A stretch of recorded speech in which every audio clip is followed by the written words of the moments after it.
Howdy, y'all. Welcome into another week of the USL show. A bit of a thinner panel tonight, but not going to be any less insightful discussion into the week that was across the USL landscape. Happy to have you here, Ryan. How you doing? I'm doing well, and I'm happy to announce the USL show will be rebranding into just one letter. We've decided on the letter S for soccer because the USL is the biggest soccer league in the world. And if you're not watching this league, what are you watching? That's a fair point. I mean, really, we're going to revolutionize the world. Be on the lookout for the banking capabilities that we're going to be adding. But that'll be nothing that Elon Musk can't take on, I'm sure. Hey, let's start out with another letter, and that's W. It was a big week with that W League finale of my Indy 11 beating North Carolina Courage U23s with a 99th minute goal in extra time. I mean, plenty to take in. I'm taking note of the fact that Indy had 5,500 fans there for a midday Saturday game. It's a record for, I think, any women's soccer game in the state of Indiana, which is very cool to see. But yeah, thoughts, feelings on what was a really great cap to another great season of the W League. Yeah, I mean, this is the second consecutive final that's gone into extra time to see a winner. So we've gotten like really just peak finals out of this, and to have really fantastic attendance is just a great display for the league. I mean, you recall from last season with Minnesota Aurora, they had very good attendance in their final as well. But yeah, second consecutive year that a team who has a USL or a USL men's club and a USL women's team has won the final as Tormenta got their victory last season with Indy this year. So certainly something to keep an eye on for any men's team that's looking at starting a W League team. That it's definitely something you should jump into. Yeah, I think what's so great about, I mean, what you just spoke to with Tormenta last year, Indy now, is the way that having a women's team is really a small investment, but goes such a long way in building the community around your club. I think specifically with Indy, knowing what I know about that fan base with the connections I have, I don't want to say that things have gone stale because that would be incorrect. But the hype that you had around the 11 in those early seasons where they were brand new, fresh on the scene, and competing at a higher level, let's face it, in the fact that this team hasn't been that competitive for the last couple of years. The Super League, or rather the W League team, has come in, really galvanized the fan base in the Brickyard Battalion in a big way, whether it was at Grand Park, people making a trip deep out into the suburbs to go support that team, the finale at Carroll Stadium this weekend. But I think it's something that got the community looking at Indy 11 in a new way. And it's a model that the rest of the USL on the men's side, expanding forward, should be looking at. I think it's really fantastic. The quality of play, of course, is awesome. I think there's a W League player in the Women's World Cup for Haiti, if I have that right, which is really great to see as well. I mean, it's a stepping stone for the league in so many ways, and it was just a fantastic cap to the season, as I said. Yeah, and just it'll continue to grow, and especially with the Super League on the way, that it just provides a fantastic foundation for the sport in this country, and especially with the Women's World Cup going on right now, it's just incredible to see the growth. Yeah, and I think the Super League thing is another aspect that is important to think about going forward, where we just saw Tampa Bay name a president and a coach, and they went very local with that. Indy is going to be one of those founding teams in the Super League. So just another, again, I keep hammering the same point, but it's a stepping stone for professionalism, everything across the board in the USL, and it's just really fantastic for everything else. Absolutely. Yeah, and another team that'll be involved in the Super League starting, I think, next year, and maybe a W League team. I can't remember what level, but that's Spokane. Just a quick note here that I said that they would be the Spokane Velocity, which is apparently a reference to sort of the river flow in Spokane.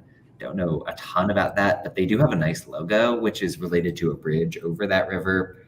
I don't know if you have thoughts or saw the logo, Ryan, or just name thoughts in general there. I like having the unique nicknames for the league, and I think it's a good step up from just doing Spokane FC. Absolutely.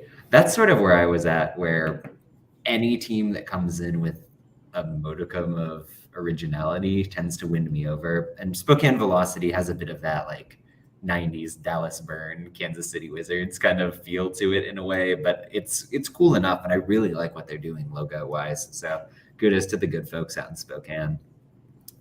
And then one more bit of news before we get into recapping, just some trade stuff coming from the league, where Juan Guerra went out and got one of his former Oakland players in the form of Derek Formella.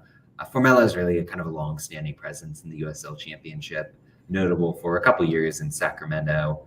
Oakland's getting Babo Njai on the way back. He's a left back, left wing back type, really fast. Any thoughts on the trade or any thoughts on how Phoenix and Oakland are kind of shaking out in recent weeks and what this might do for either of them? Yeah, I mean, you're looking at Oakland, a team that we're really touting right now is kind of in the hunt for a home playoff game, and then a Phoenix side who's just kind of been on the outside looking in at the playoff line right now. And this seems like a deal that is kind of advantageous for both teams, that they're trying to get experience within their club rosters at the moment to try and kind of make that playoff push towards later part of the year. Juan Guerrero, you mentioned going after a few of his own other players, and I feel like we've seen a lot of that within the trades within USL this year. That it's just players either going into more familiar surroundings, like you're saying with Philip Goodrum in the Eastern Conference, or you're just seeing a lot more trades occurring of just teams trying to find that balance for themselves. Yeah, and I think the interesting thing here, I very much get what Phoenix is going for. They've only got one striker right now, and Manuel Arriaga, granted, is in the thick of the Golden Boot race, but they had this kind of on and off loan with Jackson Conway where he was only there for a couple weeks and played a couple of minutes. They needed a forward, and Formella gives that to them. Oakland is a team that's clicking, really. Formella had a lot of goals for them early in the season and kind of just faded off into the distance. I was talking to some people sort of on the ground there who are wondering if it's related to a scuffle that he had with the referee and an opponent late in the Memphis game a couple weeks ago. That seems like a lot to get somebody sent away to Phoenix that quickly, but you never know. So interesting times there. Oakland really in stronger position than Rising, and they kind of have been since Guerra left with the tampering thing, which is never not funny to me, but plenty of storylines there for sure. Absolutely. And Phoenix with a positive goal differential right now. So to even with one striker, they still have at least an advantage over everyone else currently outside the playoff spot in the Western Conference.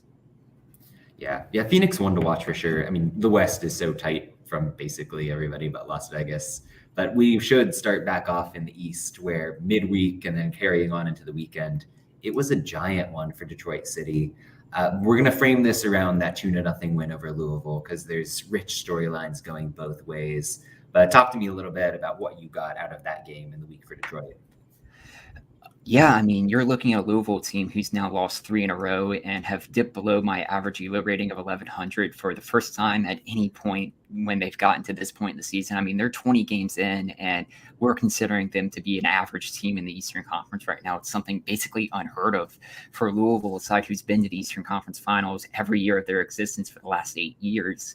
But if you turn the tables and look at Detroit City right now, they have back-to-back wins. They got that crucial 1-0 victory over Monterey Bay on the weekend as well after their 2-0 win over Detroit, and they've climbed back into the playoff picture of, like, if you're looking at the Eastern Conference right now, the top 7 are pretty much, I don't want to say set in that order, but they are the best 7 teams there by a fair margin. Then you have the gap, and Detroit has now established themselves as the kind of best of the rest at the moment in the Eastern Conference. Yeah, it's interesting on that fringe because if you just look at the raw table, India's right there with them.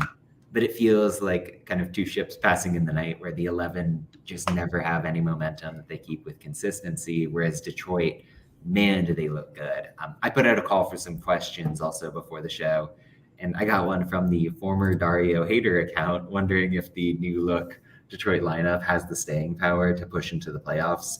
And I mean, to reference that name, Dario Suarez, he had a huge week for this team. Detroit is a team that usually plays out of a back three. Trevor James in that Louisville game starting off decided to go with more of a basic 4-2-3-1 or a 4-4-2-ish kind of look. And Suarez came in at that number 10 spot. He dropped a lot lower defensively, and he really made a big difference clogging the midfield against Louisville. And then at the weekend, he scored the winner against Monterey Bay in a 1-0 win. He kind of got the ball on the wing in transition, carried it half the pitch, and they ruled it a known goal at the end. But I'm going to give the guy credit because it was wonderful to see. So, I mean, that was huge for Detroit. Getting both of those wins back to back, reestablishing Keyworth as somewhere that's really a tough environment, going to be big for them down the stretch. And you mentioned it with Louisville City on that other side, where they look so average right now at best. Can't say anything too detailed, but there will be some news there roster-wise tomorrow that I'm mixed about for them, let's say. But at least it's going to be something where Louisville is making moves, but they look so disjointed. I think Danny Cruz is pulling all the wrong levers in terms of his team selection right now. And injuries aren't helping, certainly, when you think about what's happened with Wilson Harris being out so much this year, ditto for Brian Ownby. At center back, they've been a revolving door, and Jordan Scarlett going down for the whole season was a big deal that really wrecked their plans from early on. They have a chance to recover and get back into the mix, but this certainly isn't the Louisville team that we've seen in years past, and your ELO rating numbers certainly flesh that out. Yeah, I mean, the last 2 seasons, Louisville has lost a combined 13 games in the regular season. That was 7 in 2021 and 6 in 2022. And they're already at 7 defeats on the year to start. And we're still like 10 games and change left in the year. Yeah, the interesting thing for me, and I've said it in various forums, is how this very much feels like a transition season for Louisville. They've always been a team that, compared to most of the league, has a lot of roster continuity, and it's something that set them apart. But a lot of those core guys who were there in 2018 and 2019 are a little bit past it at this point. And they've got the young players. They've got one of the stronger pro-developing academies that we've got in the USL. You're seeing some of those guys come up, and I have no doubt that they'll get to the level they need. But in terms of the age gap right now, I think it's hurting them in a major way, and that plays into the injuries too. So tons of interesting things at Lynn Family Stadium right now. Moving down the road down to Tennessee, where Memphis continues to really struggle. They dropped the game to Orange County 3-4, which a crazy game, 3-3 at half, 2 red cards laid on for Memphis. Orange County did win the expected goals battle. They doubled Memphis basically 2-1 in terms of that. But any thoughts on what was really an eventful one there? I mean, you don't have to look any further from the fact that Memphis are winless in their last 5. They've conceded 16 goals in that time, including massive blowouts against Phoenix and San Antonio, where they were shut out in that one. I mean, props to them for getting on the goal sheet this week. But, I mean, yeah, 3-3 at half, and then just kind of fell apart in the second half with those 2 red cards. That Memphis was a team that we felt like were kind of getting back on track after a really good season from last year, and then they started slow before kind of turning things around. They're kind of starting to slip back down the table, and if you look at Birmingham and Tulsa, who are both within a game of Memphis in the table, kind of nipping at their heels, we could very much see Memphis fall out of the top 4. There was this week or 2 stretch where Memphis seemed like they couldn't lose a game. And my projection model, because of the games at hand that they had, I thought that Memphis maybe was in the mix for the number 1 seed in the East come the end of the season. And boy, does that look silly right about now.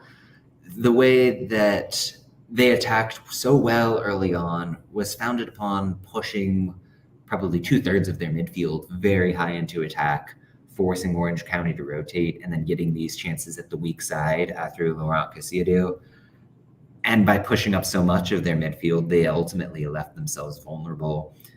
You saw them giving up so much space to Milan Olaski for Orange County. And credit to Orange County, by the way, who I think they're unbeaten in 5 at this point. They're in a playoff spot, last I checked, granted with a little bit of an edge in terms of matches played. But they're making some really big moves right now in terms of what they're doing in the standings. Yeah, you have an update on that? Yeah, and they did just acquire Kevin Langford from FC Victoria Cologne as well for just a new signing that's kind of joining in from Germany there. But if you're looking at like Memphis, which I found interesting, was right before they have this 5-match winless run, they were 12 matches unbeaten from dropping the first 2 games of the year. Then to go on that such a long run, you almost worry that really, I think that Phoenix defeat where they lost 6-0 really did them in, and that it's almost just been a hangover ever since. So they just haven't found a way to kind of recover from that. I mean, and it doesn't get any easier with their next 4 games being away from home of Loudoun, Indy 11, San Diego, and Pittsburgh to start out that streak. And those are Loudoun and Indy 11 games they cannot afford to lose. Yeah, exactly. Those are games against teams that like it or not, are in their echelon right now. Like Memphis is not a safe playoff team, and if you're dropping points against teams below you, that'll really hurt you in the end. So it's an interesting time for that team. You really think they need some defensive reinforcements. I mean, heck, Orange County is going out and making an acquisition to bolster their attack. Why isn't Memphis trying to fix things when they've only got two healthy center backs, when Bill Hamid can't stay healthy? Questions to be asked for me, and this is probably music to Kaylor's ears whenever he's listening back, but yeah. Yeah, I mean, 4 shutouts on the year, but they're coming up against the likes of Hartford, RGV, Tulsa, and Detroit before they have their resurgence, which doesn't really bode well for the confidence you have in that defense. Yeah, and John in the chat makes a really good point that they've also got 2 games left against Birmingham. We're not going to explicitly hit on what the Legion did last week, but that's going to be a tough matchup if Birmingham keeps up their form right now and Matthew Corcoran continues to be the best young player in the league. And you have Tampa Bay and El Paso either side of that second Birmingham game to end the year as well. Yeah, so cover your ears, Memphis folks. Elsewhere, we've got, I guess, another Eastern team that won't go away in the playoff race, and that's the Miami FC, who you wisely chose to represent here with that kit choice. But they go into San Antonio, they get a goal pretty much instantly. Paco Craig decides to get a second yellow after about 10 minutes, and then Miami sees it out somehow.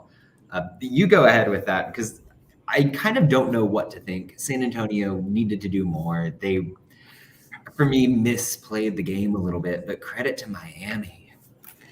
It must just be something about that city right now that has a lot of really good soccer being played. I mean, this is the biggest club in the city at the moment. But yeah, I laugh with Paco Craig. It makes me think of that meme that says, "My work here is done, but you haven't done anything." And it's like, well, at 10 minutes, I have somewhere else to be, guys. We got the goal. You can see it out. But no, credit to Miami for real. I mean, this is their first road victory of the year and do so against the defending champions and still one of the best teams in the league, especially per my EULA ratings after Sacramento's defeat this year. This is Miami's first, and basically they went through a lot of this season just kind of struggling against Western Conference teams, and now they've beaten Phoenix and San Antonio in back-to-back Western Conference games. It's a really interesting kind of point of view for them as you're looking at a Miami team who is still on the outside of that playoff picture, but only 3 points back from Detroit and a game in hand on Detroit. This is going to be, honestly, outside of Hartford, a bloodbath between Detroit, Indy 11, Loudoun, and Miami to pick up that 8th seed in the Eastern Conference this year. Yeah, and it's a thing that on the show we've hammered home a lot, that if you look at the talent on this Miami squad, they've been really underperforming where they should be. They were another team that made a move this week, dumping Callum Chapman-Page, who was kind of a nailed-on starter at center back early in the year and struggled with injuries a bit, but I think there's more to the story there. But in any event, the defense looked fine in context this weekend. Zendejas in net, as John again pointed out in the chat, was fantastic. For me, what was interesting, San Antonio outshot them 22-7, which you would expect given how that game played out. But San Antonio only beat them 5-3 in terms of shots on net. So Miami, in that kind of 4-4-1 look that they went with defensively, did well to pack it in and kind of keep that game very tight, very narrow.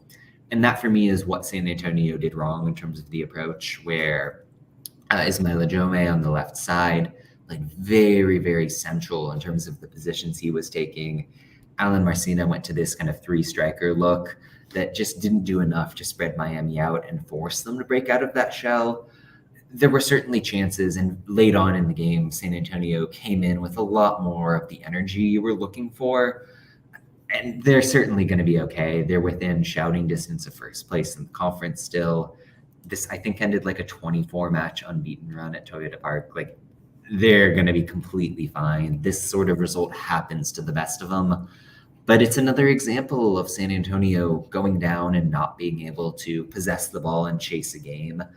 If there's one weakness that this team has, that is it for my taste. And again, I just want to say it once more, they're fine. But there are worrying trends in a West that seems stronger top to bottom in 2023. Yeah, what I'm taking away from this San Antonio game is very much it's like their 1-0 defeat to Indy 11 late last season, that it interrupted what ended up being an unbeaten run to finish out the year. But it is a little of a wobble for San Antonio, who has at least some worrying results against teams kind of around this spot of the Eastern Conference. They lost to Detroit City at Keyworth earlier this year. They began the year with a 1-1 draw against Loudoun United, and now they have a 1-0 defeat against Miami. These are teams that we're considering to be kind of outside on in the picture looking in the Eastern Conference, and San Antonio just didn't get the result here, and they do have a bounce back game that they definitely need to take advantage against Hartford this upcoming week. But yeah, they're going to be fine. They're still one of the best teams in the league right now. But what I find really interesting with this is Miami's upcoming three of their next four games is Loudoun, then you have El Paso, then Indy 11, then Hartford, which is going to do a lot to kind of help separate teams in that bottom part of the Eastern Conference right now. Yeah, yeah, kind of the magic of the schedule makers, accidentally or not, coming up with a really good set of games that can lift up what tends to be the doldrums of the season right now. So, well, on the other end, though, we had a really exciting high end of the table matchup with Charleston and Pittsburgh. If we're going back to the East a little bit here, Charleston getting the 3-1 win, breaking a really long unbeaten streak for Pittsburgh. Thoughts on that one?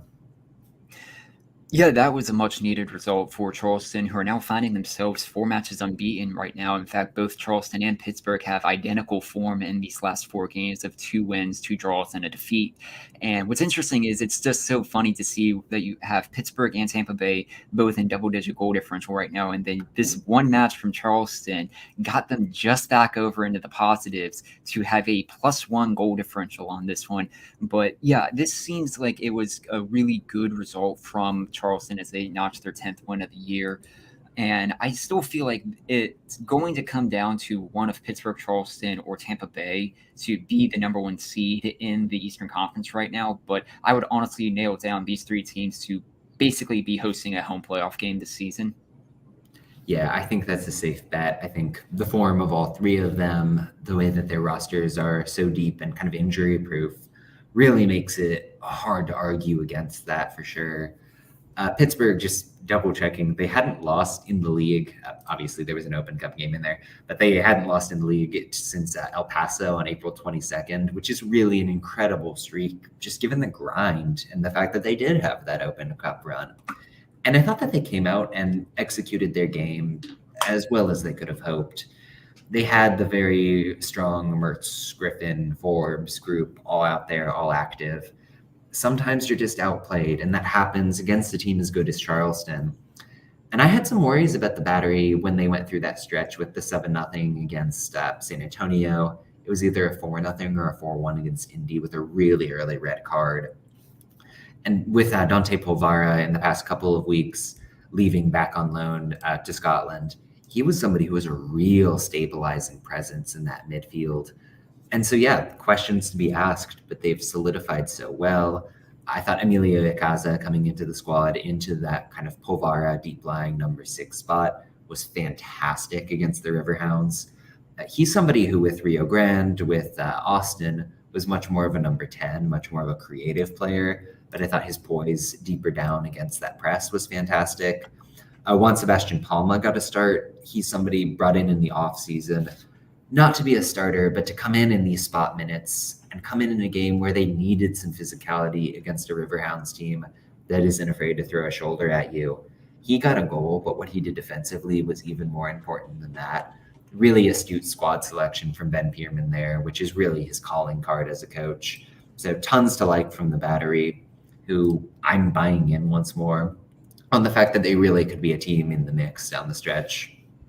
And what's interesting for the Battery coming up is I really think these next 5 games are going to be incredibly crucial for them, especially considering you only have one home game in that stretch with Birmingham, the one home game against Oakland, then a struggling Louisville, Detroit, and Orange County in that time. That's not an easy stretch of games, and especially considering the amount of travel they're going to have to do between a Wednesday, Saturday stretch of Louisville to Detroit, and then immediately cross the country to Orange County before coming back the very next week for New Mexico, and then going all the way back out to, for Memphis, then going all the way back out to New Mexico. That this will really kind of the resolve of Charleston right now. And even looking at Pittsburgh, who's currently unbeaten at high mark this year, they have 4 consecutive home games right now with Indy, Memphis, Tampa Bay, and Hartford all in a row that could really help see them solidify their spot atop the Eastern Conference. Yeah, speaking to that travel thing, I don't know if you saw the tweet from San Diego a week or so ago where they're going to travel and put in more miles than any club in the entire world this season. They had a very cool graphic about it, but it just speaks to the fact that this is a bruising USL season. And if you don't have a roster that's a couple players deep at each spot, that stamina can catch up with you, especially just given that everybody is playing everybody this year. You're going to have to go out west if you're in the East and vice versa, and that can hurt you at certain points. It's really an interesting factor this year's time around, especially. Yeah, I mean, you're looking at a Hartford team who's one of the most isolated teams, probably in terms of any league in world football, just comparably to anyone else within the league, who still somehow have more wins away from home than they do at home this season. Yeah, that's incredible to think about. I did want to dip down into League One a little bit. We're missing Tyler, and if you're not checking out the Crane Kicks Lex stuff that he puts out, fantastic content. And he was buzzing this week, certainly, with Lexington getting that 3-0 win against Union Omaha. Plenty of storylines in Omaha. They're wild this season. But thoughts on what was a really big game and something you love to see for an expansion team? Yeah, I mean, this is Lexington's record win right now. They've lost 4 in a row, and then to come up against a very good Union Omaha team that we're used to in the past. They've been up and down this entire season, but like the pedigree of Union Omaha has always been one of quality. And to get a 3-0 result, especially when you can count within Lexington's last 4 defeats that they had that 5-0 hammering against South Georgia Tormenta, to just have this confidence boosting result is just huge. And especially for a team who doesn't have a win away from home this year, or you need to kind of pick up points when you can. And to do that at home is encouraging. They are at least a bit of a ways out of a playoff picture right now. I think it's 8 points behind Omaha, but it's starting to come time that they need to start picking up some of the results here. And Omaha is still on the outside, just kind of not quite yet getting into that playoff picture where they can just be solidly, we're going to do the postseason this year. Yeah, I just refreshed my League One playoff model before we got on, and Omaha's down from 70-something-ish a couple weeks ago down to the 60% chance of getting into the playoffs. Richmond, Tormenta are right on their shoulders by my data, and I would honestly bet on Tormenta getting in right now, just the way that Omaha can't seem to find that consistency. I think the thing for me that's so interesting is that they're a team that almost is never going to meet their expected goals. You saw it with that Northern Colorado game where ostensibly they should have got a result. You saw it again this time against Lexington where Omaha doubled them on the expected side of things, and yet they get drubbed 3-0. It's really quite concerning. Is it the Mims leaving effect? I don't know, but you want to see him step up. Yeah, and I really think, and you had mentioned it with Omaha, Richmond, Knoxville, and Tormenta kind of in this realm, that it's going to come down to who's going to get hot at the right time, because you're looking at a Knoxville team who's winless in their last 5. Tormenta, despite having lost their last game, won 2 in a row prior to that. And Richmond has been inconsistent, to say the least. That it's really going to come down to, can you maintain some form of consistency to get to the end of the year, because none of these teams are really blowing us out of the water right now in the league, especially not compared to the top 5 teams right now. That it's interesting that USL League One's kind of mirroring what the Eastern Conference of the Championship is right now, that there's like 5 teams or 7 teams in the championship who are like, almost, you could say there will be a playoff team, and then just a lot of other teams battling for that one final spot to get in. Yeah, and in terms of that final spot, I don't want to count Lexington out right now. I don't want to be rude to Central Valley and Chattanooga, but they feel like it's maybe a step too far. But with wins like this for Lexington, with the way that players like Tate Robinson and especially Tariq Muhammad, who had 2 assists in that game, they're getting them contributing from the wide areas. They've got a couple of clever creators in the middle, and shout out to Don Smart on his 100th League One appearance. There's talent in this team. If you get Amal Knight stepping up in goal, you get a bit of magic. It's always possible. And especially with Lexington's next match being against Richmond, that's something they need to pick up results in. Then the following match being Omaha and Northern Colorado away from home, that doesn't paint the easiest kind of remaining schedule for them, that they certainly need to kind of start picking up results where they can get them. Yeah, and we're going to circle back to League One at the end for probably the game of the week. I did want to shout out one more weird thing, that Fuego haven't drawn a game since April 12th. Like, it's been all wins and losses, and mostly losses, let's be real. But I think that's kind of wild. Like, they're kind of the redheaded stepchild of the league, but you go on Fuego. I mean, the 1-1 result they had against Knoxville, it's reminiscent of a certain Argentine club in Miami not drawing for just the longest period of time up to this point. But honestly, Kaler always does all his picks where he doesn't pick draws. And we should honestly just start including Fuego's match every week, because you could, I would say you could probably flip a coin on that prediction and just say, are they going to win or lose? Because this team isn't going to draw. I love that. Well, that's the natural bridge right now to get into those predictions. And we'll start off with a team that we mentioned earlier on, Phoenix Rising, making some moves. They'll be in action at Sacramento tomorrow night, with possibly Darius Formella making his debut against his former club. Are you at all a little bit concerned that Sacramento haven't won in their last 4 games? Because that's one thing that's just kind of been jumping out to me about the Republic right now, that this is a team that obviously started off the year hot, and their last win was that 3-1 victory they had over San Antonio. But I mean, 1-1 against RGV, 0-0 against a very good Pittsburgh team, to be fair, but 1-1 Memphis, and then a 3-0 hammering against New Mexico. I still think Sacramento will be hosting a home playoff game this year, but it's been something of a concern, and I do think they'll get things back on track with a victory here. But if there's a team currently in a playoff spot that needs a win right now, it's Sacramento. Yeah, I mean, they've been very, very injured. Like, losing Rodrigo Lopez earlier in the season was definitely a massive deal. But in the past couple weeks, Jack Gurr hasn't been in the lineup. Villader wasn't in, and he certainly would be starting on merit alone. Luis Felipe gone too. They've been weathering the tide as best they can. But when you're missing that many stars, and I would argue that that's 3 of their best 4 players in a given lineup have been out, going to make life difficult. And that's feeding into where I'm going with this game, where I think Rising get the draw. I think Phoenix was down to 10th last I checked, maybe at the weekend. And some of that comes down to having a bye week and then not getting what they wanted out of the Switchbacks game. They're talented enough. They've got Kevon Lambert back now. Formella gives them a bit more flexibility to at least scrape by a result in what's always a tough atmosphere at Heart Health Park. And I actually locked this one. I was feeling bold this week. Austin Bold, registered trademark. Yeah, poor Austin. Well, hey, the 2 of the Austin guys were really relevant in that Charleston game, with Ikaza and Pedro Avila making moves. So gone but not forgotten, Austin Bold. But let's move on to the next prediction here with my favorite named rivalry in the USL, with the Louisville-Indianapolis Proximity Association football contest. This time it's Indy going to Louisville. They're trying to pack the house. I think there's a racing game as well going on. I don't have the details close enough, but they're going for some sort of attendance record or whatever. But Indy at Louisville is the game to be picking here. Yeah, I mean, you're looking at an Indy team who's still winless in their last 4, and a Louisville team just having come off the back of 3 consecutive defeats. I've selected a draw for this one, and I think this will help get Indy kind of over the line to a playoff position, depending on what happens with Detroit City this week. But yeah, this seems like it's going to be a really fascinating match. For both teams need a result out of this one, and I think you're going to risk, if Louisville doesn't pick up a win in this match, you start hitting that panic button.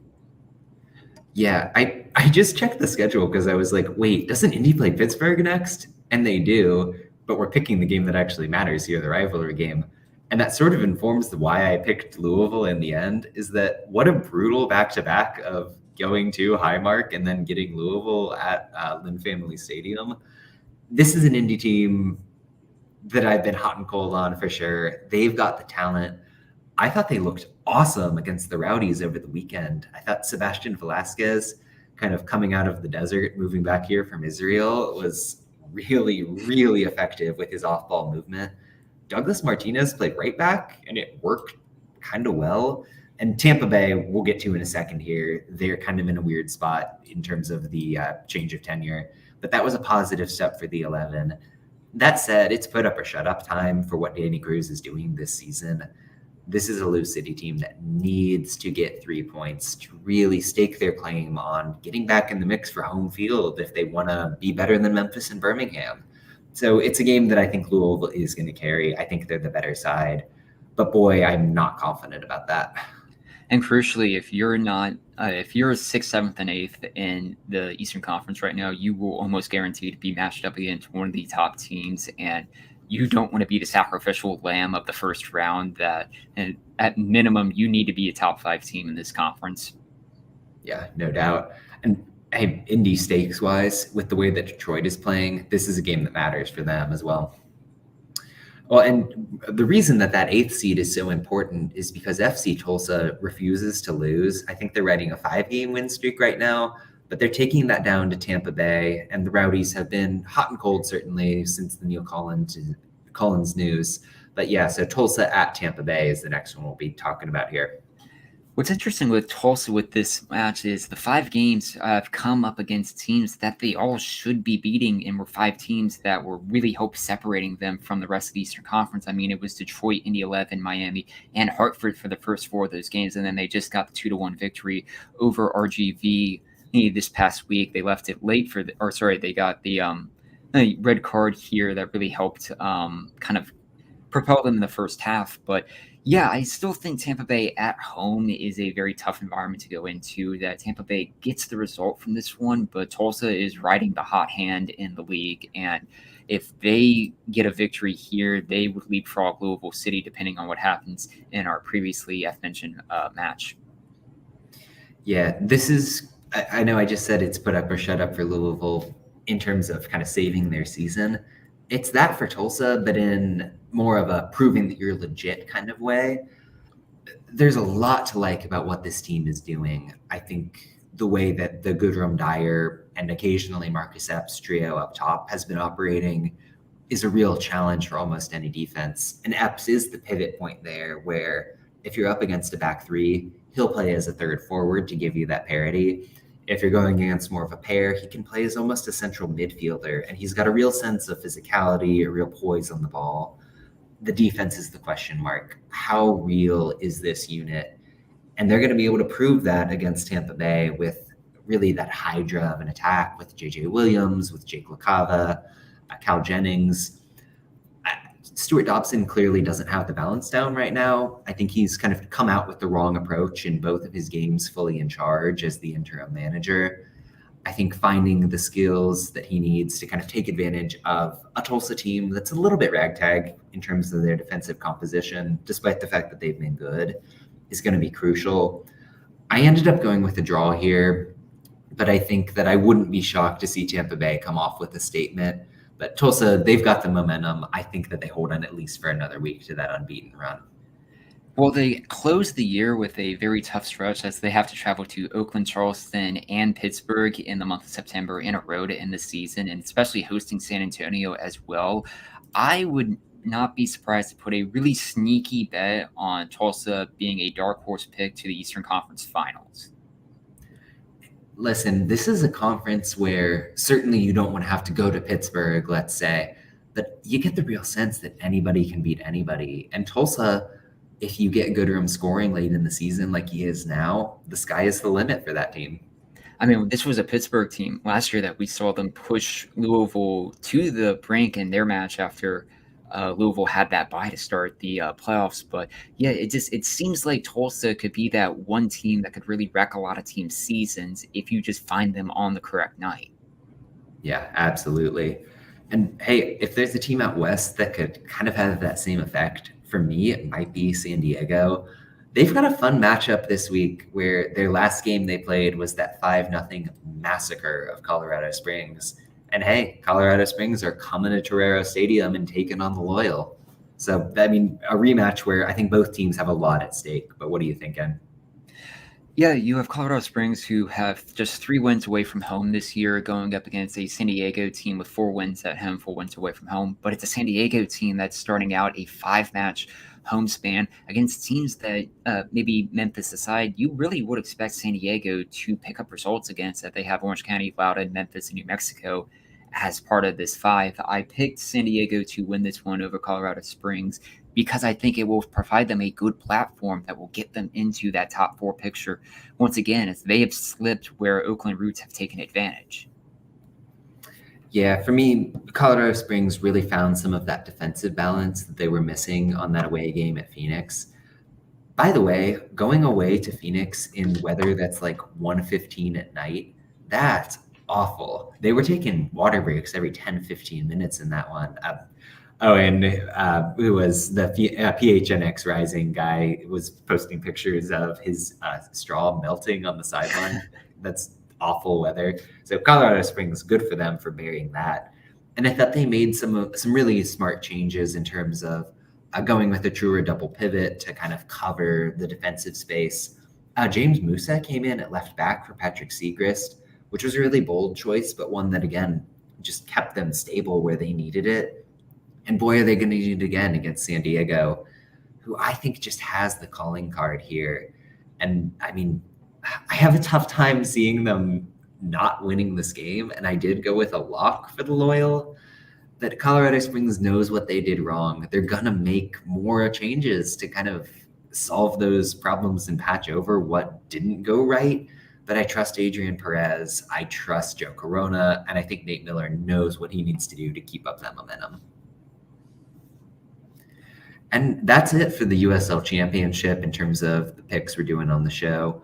We've got one more game to talk about, and boy, is it a huge one with Northern Colorado traveling to North Carolina in League One.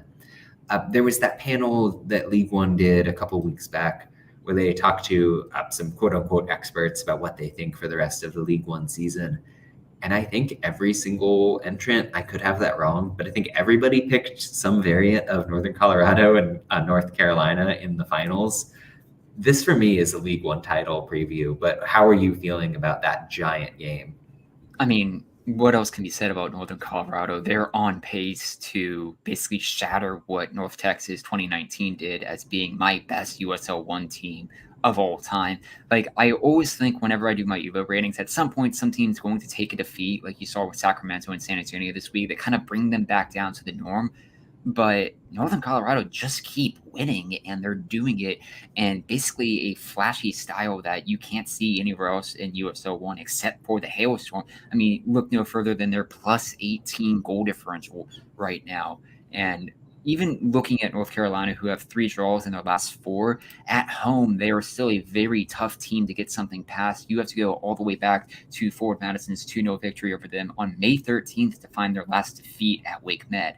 I do think Northern Colorado get a very good result here and pick up the win, and they just continue to march towards what almost seems like a processional on them being crowned at least USL 1 finalist. Yeah, what was so interesting in that game against Richmond for them last weekend was the way that almost every change that Eamon Zayed made paid off immediately. Marky Hernandez came in shortly after halftime. He got the second goal that ultimately ended up winning the thing. Who was it? Noah Powder, I think, came on as a fullback. He's a veteran of the championship, and he's someone who was with Indy for a bit, much as Eamon Zayed was with Indy for a bit. But Powder comes on and gets the assist on the third goal. Every single move that the Hailstorm are making just seems to be hitting in a different way right now. And North Carolina isn't to be trifled with, certainly. I think they found some solutions in net. I think Alex Anderson is on fire right now. It's going to be tough to go into the atmosphere and Cary and get a result. But I wouldn't pick against Northern Colorado in any context this season. They just feel destined to keep going on. I would be silly not to pick the Hailstorm to win this game, even if you could make the argument. And what's exciting with this is that this is the first meeting between Hailstorm and North Carolina this season. So we still have 2 more editions of this, including one circled on Saturday, September 23rd, 4 matches away from the end of the season. That could very well be a determination factor on just where teams are kind of placed seeding wise for the playoffs, that I could actually see Hailstorm locking up their home field playoff game with a victory in that September match against North Carolina. Yeah, and I do think that an interesting factor for North Carolina right now is that they haven't had a game since the 15th of July. They played a friendly against Sunderland, but I'm not going to count that as something where everyone was maybe giving it their all and pouring their heart and effort into it. So they're well rested. They've had the chance to get their mind right and scout the heck out of the Hailstorm and come in and try to make a statement of their own. So really interested to see how things play out there. And especially with Hailstorm doing their North Carolina road trip right now, as they have Charlotte on the weekend as well. So it's certainly not a game that they can overlook North Carolina and then just not have a drop-off game against Charlotte on Saturday. Yeah, certainly. So plenty to pay attention there. If you're going to check out any USL game this weekend, make it that one, honestly. Like two very attractive brands of soccer on display there for sure.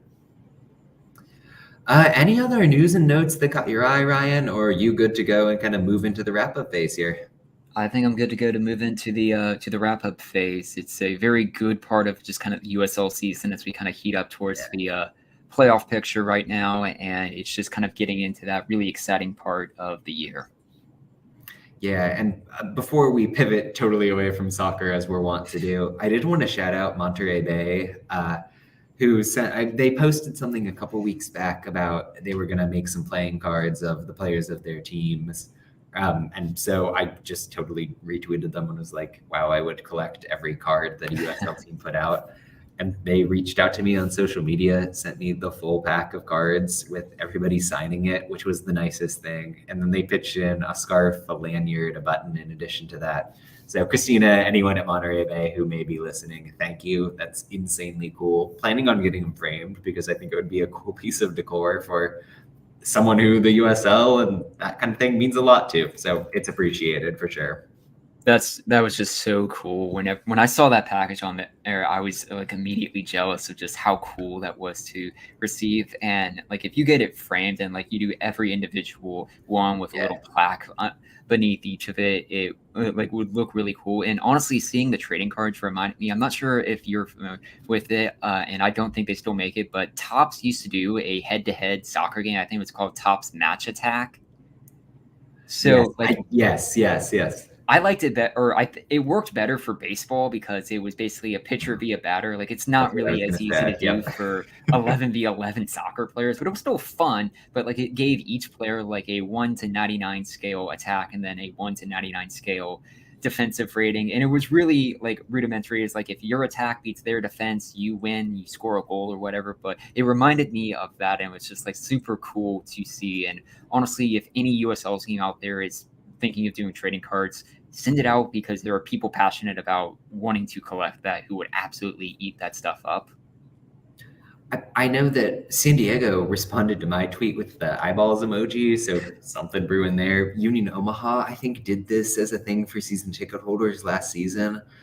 Somebody from San Antonio, and I'm forgetting the name, was kind of bootlegging it and making their own player cards, which was completely amazing. Like that's the bread and butter of supporter groups, I guess, but just love to see it. And let's be real, anyone who's a big enough fan of this is a total nerd who's into cards. Like there would be a market for it, or maybe that's just my broken USL mind speaking, but yeah, I mean, this is coming from someone who somehow packed, I think, a $20 Pokemon card out of a random $5 pack from Target, and it like made my week. And I still like extremely covet that pack right next to my Detective Pikachu pack that I randomly got from the movie theater when I went and saw the film. So like any person who sends out like just playing cards is immediately going to it's going to garner a lot of love and support towards that team. Yeah, completely awesome. Well, let's go ahead and pivot into the usual wrap up here. I know both of us went in on the Barbenheimer or whatever experience, but you can talk about that, talk about anything else you've been into the past couple of days here.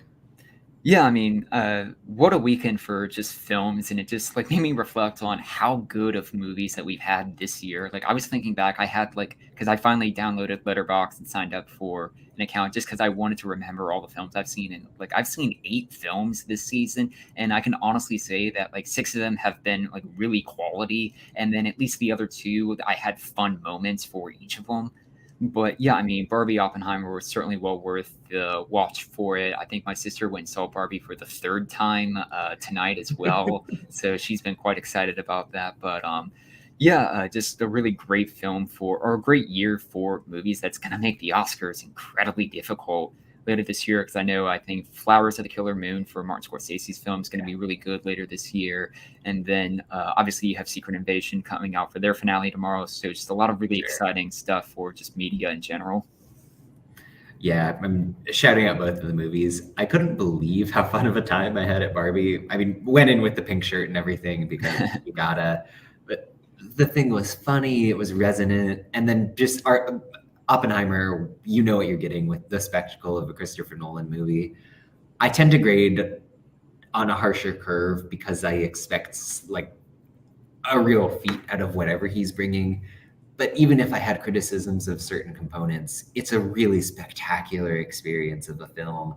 I didn't get to go see it in IMAX, but again, like, that's always insane with a Nolan movie. So, but both of us here are fans of cinema, but at the same time, also, I do want to shout out the SAG-AFTRA, the Writers Guild, all of the union things rightfully trying to fight for proper pay. I know the classic subplot of the USL show is the pro labor stuff that we always got to throw in, but it's a worthy cause either way. Absolutely. In fact, it's funny that you mentioned the IMAX with Christopher Nolan. And I was scrolling through Reddit and talking about people, and like people were like doing varying levels of hype on what they were going to see, Oppenheimer and everything. And the one thing that really made me laugh on one of the cinema subreddits was one person said, "It's like, oh, I'm not sure if I'll see Oppenheimer, but I have a few cross country flights, so maybe I'll catch it on an airplane flight one of these times." And like everyone was like, "What? You're gonna go see this on an airplane of all things?"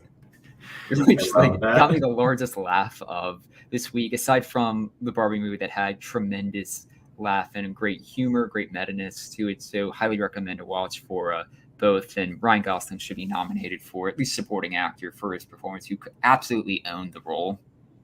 The thing we can all agree on, like that's the funniest performance I've seen out of anybody in probably years. He's living rent-free in my head for probably months on end at this point now. They're selling that sweatshirt he had at the end of the film as well. Yeah, I mean, not huge into the merch, but that tempts me for sure, as somebody who has a whole lot of energy as a human being. Well, any more notes from you? Are we good to get out of here? I'm good. All right. Well, if you were watching, thank you so much for joining in. Thank you for dropping in the comments. I know we're just getting Andy showing up right now, asking what he's missed.